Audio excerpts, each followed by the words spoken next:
नमस्कार दोस्तों, स्वागत है आपके अपनी यूट्यूब चैनल राजस्थान बेरोजगार छात्र संघ में। मनरेगा योजना में जो एसएनए स्पर्श के थ्रू अब भुगतान जो प्रणाली है वो लागू हो रही है और इसी को लेकर इस वीडियो में चर्चा करेंगे। तो वीडियो को शुरू से लेकर अंत तक जरूर देखिएगा। वीडियो थोड़ा सा लंबा हो सकता है, लेकिन जो है दोस्तों मैं बता दूं, काम का वीडियो है। अपने जो मनरेगा के फ्रेंड्स हैं उनके साथ भी शेयर कीजिएगा।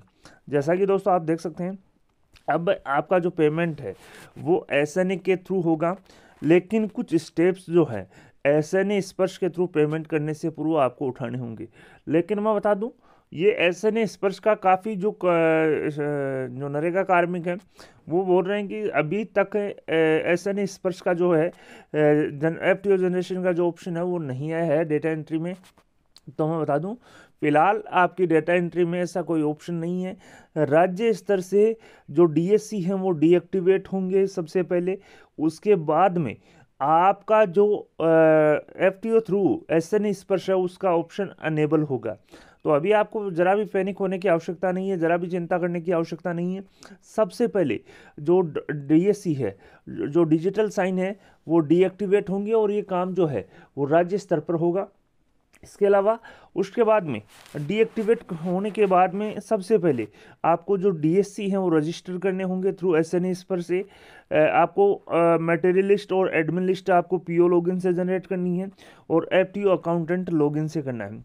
इसके बाद में डिजिटल साइन करना है अकाउंटेंट का, डब्ल्यूओ का, और डिजिटल साइन करना है बीडीओ का।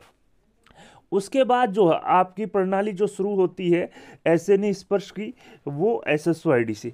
सबसे पहले मैं बता दूं, जैसा कि आप देख सकते हैं, सबसे पहले आपको लॉगिन करना होगा पीओ लॉगिन से, जिसमें आप देख सकते हैं यहाँ पर कुछ जो है आप अपनी यूज़र आईडी और पासवर्ड के माध्यम से लॉगिन कर सकते हैं और कैप्चा कोड आपको यहाँ पर डालने होंगे। जैसे ही लॉगिन करते हैं तो इस प्रकार से आप के पास एक नई विंडो जो ओपन होगी, और इस नई विंडो में D9 का ऑप्शन है एडमिन लिस्ट जनरेट करने का, बुकिंग ऑफ वेंडर सैलरी और एक्सपेंडिचर के नाम से, जैसा कि आप देख सकते हैं। इसके अलावा जैसे ही बुकिंग ऑफ वेंडर सैलरी और एक्सपेंडिचर पर क्लिक करेंगे तो एक नई विंडो जो है इस प्रकार से ओपन होगी, जिसमें आपको फाइनेंशियल ईयर सेलेक्ट करनी है कि कौन सा बिल आपको यहाँ पर पेमेंट करना है, वो यहाँ पर सेलेक्ट करना है। और fill all data like 10 pen यहाँ पर सेलेक्ट करते हुए जिसको भी आपको पेमेंट करना है उसका नाम शो हो जाएगा, कितने अमाउंट है, किस महीने की सैलरी है या किस महीने का बिल है, उसके आधार पे आप डेटा जो है वो यहाँ पर सेव कर सकते हैं। इसके बाद में जो फिल बुकिंग सक्सेसफुली हो जाएगा यहाँ पर, जैसा कि और booking of salary is done successfully, now you can generate the ways list, यानी कि आपने बुक कर लिया फंड, उसके बाद में आपको वेज लिस्ट जनरेट करनी है। और वेज लिस्ट जो है वो D9 एडमिनिस्ट्रेटिव लिस्ट या वेज लिस्ट जो है generation for vendor salary, D9 से आपको करना है। जैसा कि आप देख सकते हैं बुकिंग के नीचे wage list generation for vendor salary, इस प्रकार से यहाँ पर आपको वेज लिस्ट जनरेट करनी होगी, जिसमें आपको जो है राज्य ऑटोमेटिक चयन आएगा, जिले का चयन करना है और ब्लॉक का चयन करना है। इसके बाद में आप देख सकते हैं यहाँ पर जो आपने एक बिल जो फीड किया है उसका डेटा शो होगा। बिल नंबर 2 है 2025 का, और आप देख सकते हैं 1 रुपये का यहाँ पर बिल हमने लिया और इसकी वेज लिस्ट यहाँ पर जनरेट कर सकते हैं। इसके बाद में अब आपने को ओपन करना होगा डब्ल्यूओ लॉगिन, यानी कि जो अकाउंटेंट लॉगिन है वो लॉगिन करते हुए अपने को फर्स्ट सिग्नेचरी जो है इस पर वो यहाँ पर करने होंगे। जैसा कि आप देख सकते हैं हमने यहाँ पर डब्ल्यू लॉगिन पे क्लिक करते हुए डब्ल्यू लॉगिन ओपन कर लिए है। और अब यहाँ पर अपने ऑप्शन आएगा F7 में एसएनए स्पर्श डीएससी वेरिफिकेशन का, जैसा कि आप देख सकते हैं, यानी verify and generate already enrolled DSC file, sign already enrolled DSC, generate XML to de enrol already registered DSC और sign to de enrol already registered DSC. तो एसएनए स्पर्श का इस प्रकार से अपने को पास F7 में ऑप्शन यहाँ पर आएगा। अब अपने को अकाउंटेंट लॉगिन में F12 का जो ऑप्शन है generation FTO of administrative expenditure through SNA स्पर्श, इस पे अपने को यहाँ पर क्लिक करना होगा। यानी कि ये जो है ऑप्शन अपने को तभी शो होगा जब राज्य स्तर से जो है डीएससी डीएक्टिवेट होंगे। इसके बाद में ये अपने को ऑप्शन यहाँ पर शो हो जाएगा। उससे पहले अपने को कुछ भी इसमें यहाँ पर नहीं करना है, न आपको अपने जो डीएससी है वो डीएक्टिवेट करने हैं। यानी कि ये जो काम है डीएससी डीएक्टिवेट का और पहले से बने हुए एफटीओ डिलीट करने का, ये राज्य स्तर का है। यानी कि जो भी आपने आज तक के जो एफटीओ बनाए हैं जिनका पेमेंट नहीं हुआ, पेमेंट बकाया है, वो एफटीओ भी डिलीट होंगे, वो भी राज्य स्तर पर ही डिलीट होंगे। तो आप देख सकते हैं अकाउंटेंट लॉगिन में F12 का है option generation FTO of administrative expenditure through SNE Sparsh. इस पर क्लिक करते हैं तो यहाँ पर आप देख सकते हैं नई जो विंडो है वो इस प्रकार से आपके पास ओपन होगी, जिसमें हम जो संक्शन नंबर है वो सिलेक्ट करते हैं, बजट हेड जो है वो सिलेक्ट करते हैं। यानी कि बजट हेड भी आपके पास पता है कि आरजे 610 और आरजे 484 यानी कि 2 बजट हेड जो है वो सरकार ने फिक्स किए हैं। एक बजट हेड जो है वो प्रशासनिक मद के लिए है, एक बजट जो हेड जो है वो सामग्री मद के लिए है। तो यहाँ पर आप देख सकते हैं एसएनई स्पर्श से जो भी आपको लिमिट अलॉट की गई है उसके माध्यम से ये भुगतान आपको करना है, और यहाँ पर आपको जो है एफटीओ जनरेट यहाँ पर करना है। अगर आपको देखो एक्सेप्ट और रिजेक्ट है, एक्सेप्ट पे क्लिक करते हुए सबमिट करेंगे तो यहाँ पर अपने पास एक एफटीओ जो है वो यहाँ पर सक्सेसफुली जनरेट हो जाएगा। उसके बाद में F14 add digital signature for NEFMS mode for SNE Sparsh, इस पर क्लिक करना है। यानी कि F14 जो है उसमें है add digital signature to unsigned FTO of bank through SNE Sparsh. इस पर क्लिक करते हुए अपने को जो है अपना जो अपने एफटीओ जनरेट किया है उस पर ई साइन करनी है। इसके बाद में सेकंड साइन के लिए वीडियो का जो है लॉगिन अपने को ओपन करना होगा। जैसा कि आप देख सकते हैं स्क्रीन के माध्यम से हम वीडियो के लॉगिन में आ चुके हैं। वीडियो का लॉगिन यहाँ पर कर लेते हैं। वीडियो का लॉगिन जैसे ही क्लिक करते हैं तो यहाँ पर इस प्रकार से एक नई विंडो जो है अपने पास ओपन होगी। अब यहाँ पर एड F2.3 का ऑप्शन है add digital signature for SNE Sparsh. इस पर क्लिक करते हुए वीडियो के जो साइन हैं वो अपने को यहाँ पर करने होंगे। Add digital signature for SNE Sparsh जैसे ही क्लिक करते हैं तो अपने को एफटीओ इस प्रकार से शो हो जाएगा। यानी कि जो आप सेलेक्ट XML है वो यहाँ पर सेलेक्ट करते हुए आप एफटीओ साइन यहाँ पर कर सकते हैं। तो दोस्तों ये थी SNE स्पर्श की जो प्रोसेस जो नरेगा सॉफ्ट से आपको करनी है। इसके बाद आता है मामला SSO ID के माध्यम से। यानी कि दोस्तों थोड़ा सा वीडियो लंबा हो सकता है लेकिन आपका पूरा जो वीडियो है वो काम का है। यहाँ पर SNE स्पर्श का जो फ्लो है वो भी आप देख सकते हैं। सबसे पहले जो लिमिट है वो स्टेट है जिलों को आवंटन करेगा, यानी कि आज या कल तक जो लिमिट है जो आपको यानी कि करीब करीब 250 लाख की जो लिमिट है वो जिलों को अलॉट की गई है, वो यहाँ पर आज या कल तक ऑनलाइन आपके पास शो हो जाएगी IFMS के माध्यम से। इसके बाद में जिले जो है वो यहाँ पर ब्लॉक को IFMS के माध्यम से लिमिट अलॉट करेंगे।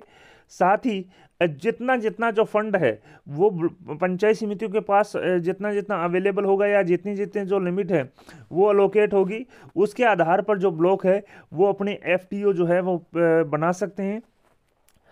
और यहाँ पर आप देख सकते हैं on behalf of received FTO from NREGA soft generate E payment file आपको जनरेट करनी है और इसको PFMS या IFMS 3.0 पर शेयर करनी है। इसके बाद में जो IFMS की जो पेमेंट फाइल है वो मिनिस्ट्री या PD फॉर अप्रूवल के लिए जाएगी। अप्रूवल के बाद में इसको IFMS पे भेजा जाएगा। इसके बाद में जो भी आपको पेमेंट की कोई डिडक्शन है वो यहाँ पर करनी है और इसकी जो इंटीमेशन है वो RBI को सेंड होगी। इसके बाद में payment deduction from central RBI account to share RBI account for payment, यानी कि ये जो मैं बता दूं सबसे पहले आपको नरेगा सॉफ्ट पे एफटीओ जनरेट करना है। इसके बाद में लिमिट आपको अलॉट होगी IFMS के माध्यम से। IFMS के माध्यम से आपको पेमेंट करना है। सेंट्रल मैं बता दूं सेंट्रल जो ट्रेजरी है, जो साइबर ट्रेजरी है, उसके माध्यम से आपका पेमेंट होगा RBI के थ्रू। तो दोस्तों इस प्रकार से यहाँ पर जो है वो यहाँ पर थोड़ा सा ब्रीफ मैंने आपको यहाँ पर बताया कि किस प्रकार से नरेगा सॉफ्ट से होगा। अब यहाँ पर चर्चा करते हैं, ये तो था दोस्तों नरेगा सॉफ्ट का। नरेगा सॉफ्ट के बाद अपना काम आता है IFMS 3.0 पे। तो वीडियो की जो SSO ID है उसके माध्यम से आपको लॉगिन करना है। जैसे ही आप लॉगिन करेंगे तो यहाँ पर आप देख सकते हैं वीडियो की जो SSO ID है उसके माध्यम से आपको लॉगिन करना है। लॉगिन करते ही मैं बता दूं, सबसे पहले जो है वीडियो की SSO ID और पासवर्ड के माध्यम से आपको लॉगिन करना है। जैसा कि आप देख सकते हैं, जैसे ही आप लॉगिन करेंगे तो यहाँ पर IFMS पे आपको क्लिक करना है। IFMS पे क्लिक करके एक्सेस वर्क प्लेस पे आपको क्लिक करना है। एक्सेस वर्क प्लेस पे जैसे ही क्लिक करते हैं तो आपको यहाँ पर अलग अलग जो आइकन है योर डेस्क एंड रोल जो है आपके पास शो होंगे। इसके अलावा RJ 610 और 484 का जो आइकन है वो आपको शो होगा, जिसमें आप देख सकते हैं यहाँ पर मैंने दो यहाँ पर अलग ऑप्शन यहाँ पर बताएं।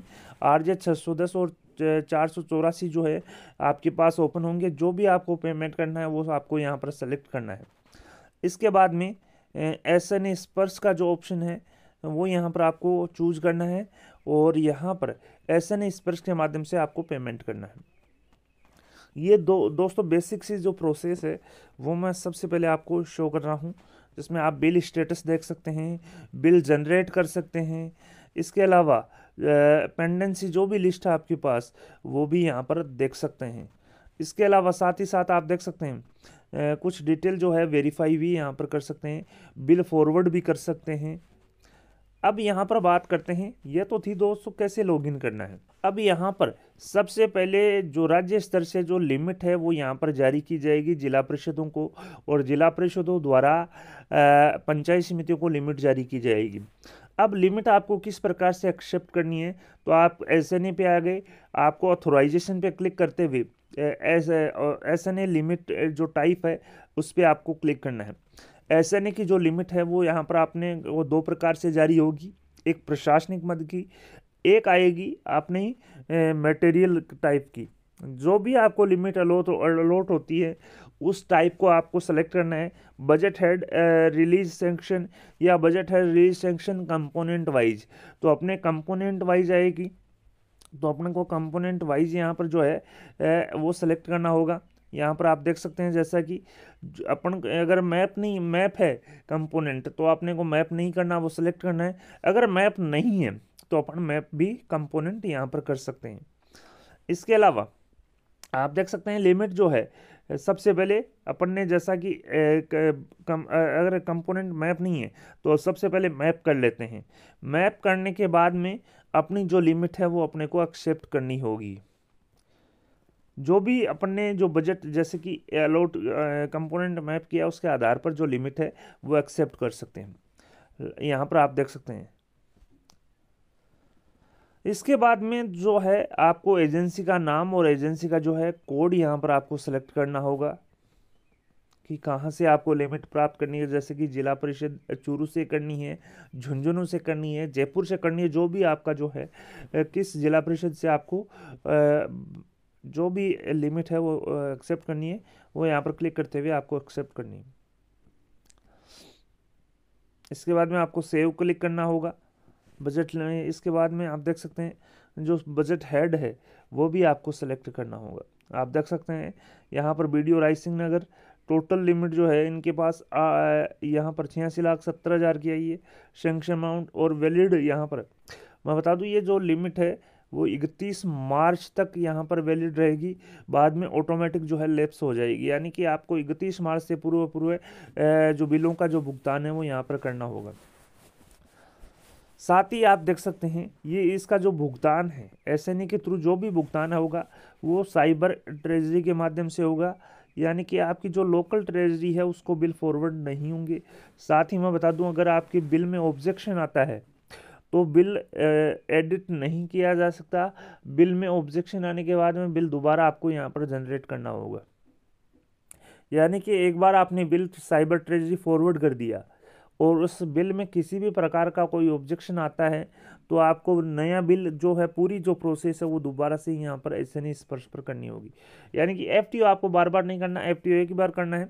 लेकिन जो भी आप SNA स्पर्श पर पेमेंट करते हैं और वहाँ पर ऑब्जेक्शन आता है तो जो SNA की जो प्रोसेस है वो यहाँ पर आपको दोबारा से करनी होगी। इसके बाद में आप देख सकते हैं यहाँ पर बजट हेड वाइज यहाँ पर हमने जो लिमिट है वो एक्सेप्ट कर ली, अमाउंट यहाँ पर सेव यहाँ पर कर सकते हैं और सबमिट आपको करना है। इसके बाद में लिमिट अपन को विड्रॉ भी अपन किस प्रकार से कर सकते हैं, ये सबसे पहले आप देख सकते हैं कंपोनेंट और एजेंसी वाइज आपको जो है वो लिमिट अलॉट हुई है। सबसे पहले लिमिट विड्रॉ करने के लिए ऑथराइजेशन पे आपको क्लिक करना है, एजेंसी वाइज लिमिट विड्रॉल पर आपको क्लिक करना है और एजेंसी जो है वो यहाँ पर आपको सेलेक्ट करनी है। जैसे ही एजेंसी सेलेक्ट करते हैं, एजेंसी के जो कोड हैं वो यहाँ पर अपने को शो होंगे और अपन जो जितना भी अमाउंट विड्रॉ करना चाहते हैं वो बुक करते हुए अपन सेव करेंगे। इसके बाद में अपने को रिमार्क डालना है और बजट हेड यहाँ पर सेलेक्ट करना है और सबमिट करना है। इसके बाद में जो भी अपने अमाउंट यहाँ पर जो बैलेंस अमाउंट है और कितना अपने को यहाँ पर विड्रॉ करना है वो डालते हुए सेव यहाँ पर करना है। इसके बाद में सबमिट अपने को क्लिक करना है। जैसे ही सबमिट अपन क्लिक करेंगे, कन्फर्मेशन जो मैसेज है वो यहाँ पर शो होगा। इसके बाद में जो बिल है वो अपने को ट्रेजरी फॉरवर्ड करने होंगे। बिल प्रोसेसिंग में ऑथराइजेशन पे अपने जो है वो क्लिक करेंगे और यहाँ पर जो साइबर ट्रेजरी है उसको अपने को बिल फॉरवर्ड करने होंगे और बिल के जो इनर और आउटर है वो अपन और जो शेड्यूल है वो यहाँ पर डाउनलोड करते हुए बिल अपन चेक कर सकते हैं। व्यू रिपोर्ट यहाँ पर क्लिक करते हुए चेक कर सकते हैं। इसके बाद में यहाँ पर बिल जो है वो ट्रेजरी फॉरवर्ड होगा और ये यानी कि बिल जो है साइबर ट्रेजरी यहाँ पर फॉरवर्ड होगा। इसके बाद में इम्प्लीमेंटिंग के जो एजेंसी के जो ऑनबोर्डिंग है SNA उस पर अपनी जो भी ये डिटेल है वो फेच कर सकते हैं, देख सकते हैं। तो दोस्तों यानी कि बहुत ही सिंपल प्रोसेस है, कोई हार्ड एंड फास्ट प्रोसेस नहीं है। किसी भी प्रकार का कोई आपको डाउट है तो आप कमेंट बॉक्स में या हमारे व्हाट्सएप ग्रुप के माध्यम से भी आप आसानी से पूछ सकते हैं। कोई हार्ड एंड फास्ट रूल ज़्यादा नहीं है। थोड़ा सा जो SNA का जो प्रोसेस है, जो आप SBM का पेमेंट करते हैं वो सेम यहाँ पर प्रोसीजर है। कुछ यहाँ पर आपको एक्स्ट्रा काम करना होगा, जो डॉक्यूमेंट्स हैं वो भी आपको अपलोड करने होंगे। मैं बता देता हूँ कि कौन कौन से जो है वो यहाँ पर आपको डॉक्यूमेंट्स अपलोड करने होंगे, वो भी मैं यहाँ पर आपको बताऊँगा। लेकिन अगर आपने का जो एक बार बिल है वो आपने बना लिया है कोई और साइबर ट्रेजरी को फॉरवर्ड कर दिया है, इसके बाद में कोई भी ऑब्जेक्शन आता है तो बिल में किसी भी प्रकार का एडिशन नहीं होगा, यानी कि बिल की जो डिटेल है वो आप एडिट नहीं कर सकते, दोबारा से बिल जनरेट यहाँ पर आपको करना होगा। तो आप देख सकते हैं सबसे पहले आपको लिमिट यहाँ पर जो है एक्सेप्ट करनी है। लिमिट एक्सेप्ट करने के बाद ही सारे काम जो है SNA स्पर्श के चालू होंगे। अब बात करते हैं कि कौन कौन सी डिटेल जो है आपको अपडेट करनी होगी। दोस्तों एक वित्त विभाग का सर्कुलर है 23 जुलाई 2024 का, जिसमें आपको स्पष्ट कहा है कि SNA स्पर्श का जो भी पेमेंट होगा वो स्टेट साइबर ट्रेजरी से होगा। यानी केंद्र सरकार की जो भी योजनाएं हैं, चाहे वो स्वच्छ भारत मिशन हो, चाहे वो मनरेगा हो या अन्य कोई भी योजनाएं हो, अब इनका जो भुगतान है वो SNA स्पर्श के माध्यम से होगा और यहाँ पर साइबर ट्रेजरी को बिल फॉरवर्ड होगा और साइबर ट्रेजरी के माध्यम से जो बिल है वो RBI को फॉरवर्ड होते हुए इनका जो भुगतान है वो यहाँ पर किया जाएगा। अब SNA स्पर्श की जो मैंने प्रोसेस आपको बता दी कि किस प्रकार से यहाँ पर जो है आपको FTO बनाने हैं और किस प्रकार से SNA स्पर्श की जो प्रोसेस है। अब यहाँ पर जो भी आपको बिल जो है SNA स्पर्श के माध्यम से आपको बनाने हैं तो उसमें उन बिलों के पेमेंट के लिए कुछ एक्स्ट्रा आपको यहाँ पर काम करने होंगे। यानी कि अगर आपको लाभार्थियों के को अनुदान से संबंधित अगर भुगतान करना है या आपको कार्मिकों की सैलरी से संबंधित भुगतान करना है तो एक भुगतान स्वीकृति आदेश जो है वो SNA पर आपको अपलोड करना होगा, जिसमें आप देख सकते हैं यहाँ पर सक्षम अधिकारी द्वारा जारी वैध भुगतान स्वीकृति आएगा, जिसमें लाभार्थी या कार्मिक की पूर्ण जानकारी होगी। मैं बैंक खाता विवरण, कंपोनेंट, बजट हेड आदि का विवरण यहाँ पर आपको अंकित करना होगा। यानी कि अगर आपको प्रशासनिक मद का भुगतान करना है, मनरेगा कार्मिकों की सैलरी का भुगतान करना है तो आपको एक भुगतान स्वीकृति आदेश जो है वो यहाँ पर निकालना होगा और ये जो अटैच है वो यहाँ पर SNA पर करना होगा, जिसमें कार्मिक का नाम आएगा, उसका बैंक खाता आएगा, उसके IFSC कोड आएंगे, यानी कि पूर्ण जानकारी आएगी बैंक से संबंधित। इसके बाद में किस बजट हेड के माध्यम से आपको भुगतान करना और कौन से कंपोनेंट के माध्यम से भुगतान करना, उसका पूरा जो बायोडेटा है वो यहाँ पर आएगा। इसके बाद में निर्माण कार्यों से संबंधित अगर आपको बिलों का भुगतान करना है, यानी कि मनरेगा में कोई भी काम का अगर आपको भुगतान करना है एसएनए के माध्यम से, सबसे पहले आपको एफटीओ जनरेट करनी है एसएनए स्पर्श के माध्यम से। उसके बाद में काम आता है एसएसओ आईडी आईएफएमएस एसएनए के माध्यम से, एसएनए स्पर्श के माध्यम से। तो एसएनए स्पर्श पर निर्माण कार्यों में आपको कार्य आदेश की प्रति आपको अपलोड करनी होगी। सक्षम अधिकारी द्वारा प्रमाणित बिल आपको अपलोड यहाँ पर करना होगा, यानी कि बिल पर आपको स्टॉक एंट्री भी यहाँ पर करवानी है। संबंधित कार्मिक यानी कि प्रशासक, यानी कि अगर सरपंच हैं तो आपके सरपंच के साइन करने हैं। किसी पंचायत समिति में प्रशासक की नियुक्ति हो चुकी है, ग्राम पंचायतों में अगर प्रशासक की नियुक्ति हो चुकी है तो प्रशासक के साइन करवाने हैं, यानी सक्षम अधिकारी द्वारा प्रमाणित बिल होगा। बिल पर पूरा जो बायोडाटा है वो यहाँ पर लिखा जाएगा, स्टॉक एंट्री होगी। कार्य का पूर्णता प्रमाण पत्र या जो है उपयोगिता प्रमाण पत्र वो भी आपको अपलोड करना होगा। कंपोनेंट टाइम एक्सटेंशन सर्टिफिकेट या कंपोनेंट एक्स्ट्रा टाइम सैंक्शन जो भी है, यानी कि आपको यूसीसी या सैंक्शन जो है आपको अपलोड यहाँ पर करनी होगी। यानी कि निर्माण कार्यों से संबंधित आपको जो भी बिल का भुगतान करना है तो उसके वर्क ऑर्डर, सक्षम अधिकारी द्वारा प्रमाणित बिल, उसकी काम की यूसी या सीसी और उसकी जो सैंक्शन है वो यहाँ पर अपलोड करनी होगी। साथ ही योजना से संबंधित प्रशासनिक व कंटिजेंसी संबंधित जो भी बिल होंगे तो यहाँ पर वर्क ऑर्डर, यानी कि अगर आपने वॉल पेंटिंग बिलों का भुगतान करना है प्रशासनिक मद में तो आपने जो उसको वर्क ऑर्डर दिया है, वर्क ऑर्डर की जो फोटो है वो आपको अपलोड होगी। सक्षम अधिकारी द्वारा जारी भुगतान स्वीकृति आदेश जो है वो अपलोड होगा। और 3000 से राशि की अधिक की जो वाउचर है तो उसके वाउचर की फोटो जो प्रति है वो भी अपलोड होगी। और भुगतान वाउचर पर अन्य आवश्यक जो प्रतिपूर्तियां हैं नियमानुसार आवश्यक जो, यानी कि वॉल पेंटिंग का जो बिल है तो उस पे आपके जो कार्य वर्क ऑर्डर है, सक्षम अधिकारी द्वारा भुगतान आदेश की प्रति है, 3000 से अधिक है तो वाउचर भी स्कैन होगा। साथ ही साथ वाउचर पर संबंधित अगर वॉल पेंटिंग का बिल है तो संबंधित बीडीओ और सहायक लेखाधिकारी के हस्ताक्षर होंगे। अगर ये जो बिल अन्य जो बिल है तो यहाँ पर निर्माण कार्यों से संबंधित मैंने आपको बता दिया, प्रशासनिक मद से संबंधित आपको बता दिया। तो दोस्तों बेसिक सिंपल जो प्रोसेस है वो यहाँ पर बनाई गई है, कोई हार्ड एंड फास्ट प्रोसेस यहाँ पर नहीं है। इसके अलावा मैं बता दूं आज या कल में जिला परिषदों को लिमिट अलॉट हो जाएगी। इसके बाद में जिला परिषद जो है वो यहाँ पर अपनी पंचायत समितियों को लिमिट अलॉट करेगी। साथ ही साथ जिला परिषदों को ये अधिकार दिया जा रहा है कि वो संबंधित पंचायत समितियों के मेकर, चेकर और अप्रूवर यहाँ पर बनाएंगी। साथ ही मैं बता दूं मेकर, चेकर और अप्रूवर है जो है वो यहाँ पर आपको बनाने होंगे, जिसमें मेकर जो है बिल को जनरेट करेगा, चेकर चेक करेगा और अप्रूवर बिल के भुगतान है तो उसको अप्रूव करेगा। साथ ही मेकर और चेकर अगर आपके पास नियमित कार्मिक उपलब्ध नहीं है तो मेकर और चेकर एक भी ही यहाँ पर हो सकता है। मेकर संबंधित कनिष्ठ सहायक को, चेकर डब्ल्यू साहब को और अप्रूवर बीडीओ साहब को यहाँ पर बनाना है। यानी कि अगर आपके पास एलडीसी नहीं है या नियमित कार्मिक नहीं है तो आप मेकर और चेकर अप्रूवर को भी यहाँ पर बना सकते हैं, यानी कि डब्ल्यू साहब को भी बना सकते हैं। तो दोस्तों ये थी बेसिक जो एसएनए स्पर्श की जो प्रोसेस है। आई होप आपको समझ में आया होगा। समझ में आया तो वीडियो को लाइक और शेयर करना नहीं भूलें। आपके अपनी यूट्यूब चैनल राजस्थान बेरोजगार छात्र संघ को सब्सक्राइब करें। धन्यवाद दोस्तों, thank you for watching Rajasthan बेरोजगार छात्र संघ।